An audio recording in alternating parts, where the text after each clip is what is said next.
अहमदाबाद में भगवान जगन्नाथ की रथ यात्रा में हाथी बेकाबू हो गया। यह बड़ी और अहम खबर इस वक्त की आपको बता रहे हैं। अहमदाबाद के खाड़िया इलाके में हाथी ने संतुलन खो दिया। डॉक्टर वन विभाग की मदद से हाथी को नियंत्रित किया गया। पुलिस ने तुरंत ही लोगों को वहां से हटा दिया और कोई नुकसान नहीं हुआ है, लेकिन यह अपने आप में चौंकाने वाली घटना है। भगवान जगन्नाथ की रथ यात्रा में इस हाथी को लाया गया था और वहां पर यह हाथी अचानक बेकाबू हो जाता है। कोशिश बहुत की जाती है भागवत की तरफ से इस हाथी को कंट्रोल में लाने की, काबू में लाने की, लेकिन तब तक ये भागता है।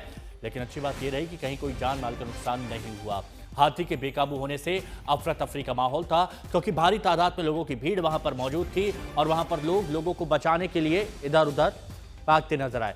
ब्रजेश दोषी हमारे सहयोगी हमारे साथ अहमदाबाद से जुड़ चुके हैं। ब्रजेश, ये खबर आ रही है कि एक हाथी बेकाबू हुआ। बिल्कुल हिमांशु, देखिए रथ यात्रा में जो है वो कुल 18 जो है वो हाथी शामिल किए जाते हैं। पहले हाथी निकलते हैं, उसके बाद जो है ट्रक और उसके बाद अखाड़े और भजन मंडली। तो हाथी जो है सबसे आगे चलते हैं रथ यात्रा में और उनसे आगे कुछ होता नहीं है। तो जब हाथियों को ले जाया जाता है तो उनके साथ डॉक्टर्स और वन विभाग की एक टीम हो रहती है, ताकि अगर कहीं पर भी कुछ होता है, पहले इन हाथियों का जो है मेडिकल चेकअप भी होता है। रथ यात्रा के एक हफ्ते पहले सभी तरह की जांच की जाती है, उसके बाद उनको रथ यात्रा में शामिल किया जाता है। और रथ यात्रा में ये हाथी आगे चलते हैं, उसके बाद जो है वो ट्रक, अखाड़े, भजन मंडली और फिर बाद में तीनों रथ होते हैं। तो इस तरह से रथ यात्रा निकलती है और गजराज जो है, हाथी जो है सबसे आगे होते हैं।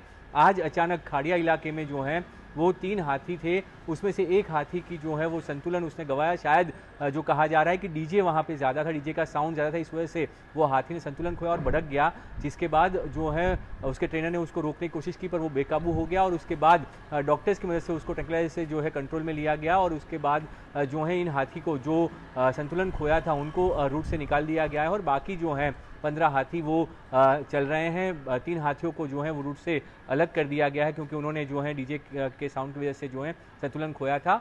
हालांकि डॉक्टर्स और वन विभाग की टीम होने के कारण वहां पे कोई हताहत नहीं हुई, किसी को जो है वो जानमाल का नुकसान नहीं हुआ। पर रथ यात्रा में लाखों श्रद्धालु शामिल होते हैं, तो उनकी सुरक्षा को ध्यान में रखते हुए उन हाथियों को अलग कर दिया गया और रथ यात्रा आगे बढ़ रही है। कंट्रोल कर लिया गया है, काबू पा लिया गया है, ये अच्छी बात है। लेकिन ब्रजेश बने रहिए, ये तस्वीरें दिखाना बेहद जरूरी है। आप देखिए कि उस वक्त कैसे अफरा तफरी का माहौल था जब ये हाथी बिल्कुल मस्त मौला होते हुए एकदम भागता है, आउट ऑफ कंट्रोल हो जाता है। उसकी बड़ी वजह क्यों? क्योंकि डीजे का साउंड बहुत तेज था, लोगों की भीड़ थी। देखिए, ये हाथी ट्रेंड होते हैं, लेकिन जब बहुत ज्यादा साउंड होता है तो उसके बाद फिर परेशानी पड़ सकती है।